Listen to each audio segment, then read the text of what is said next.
জয়পুরহাটের পাঁচবিবি উপজেলায় খাল পূর্ণ খনন কর্মসূচির শুভ উদ্বোধন করা হয়েছে, যা জলাবদ্ধতায় ভোগা কৃষকদের জন্য স্বস্তির খবর হিসেবে দেখা হচ্ছে।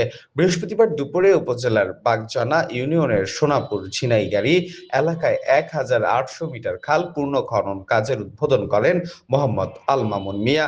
প্রায় ৪১ লাখ টাকা ব্যয়ে এই প্রকল্পে বাস্তবায়ন করা হচ্ছে।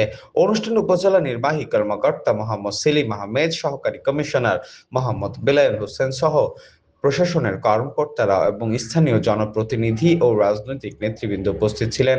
স্থানীয় কৃষকরা জানান, দীর্ঘদিন খালটি পূর্ণ খনন না হওয়ায় সামান্য বৃষ্টিতেই জলাবদ্ধতা সৃষ্টি হয়ে ফসলের ব্যাপক ক্ষতি হতো। পূর্ণ খনন কাজ শেষ হলে পানি নিষ্কাশন সহজ হবে এবং কৃষি উৎপাদন বাড়বে বলে আশা করছেন তারা। এ উদ্যোগের ফলে এলাকার কৃষি ব্যবসায় ইতিবাচক পরিবর্তন আসবে বলে মনে করছেন সংশ্লিষ্টরা। দৈনিক আজকের বাংলা .net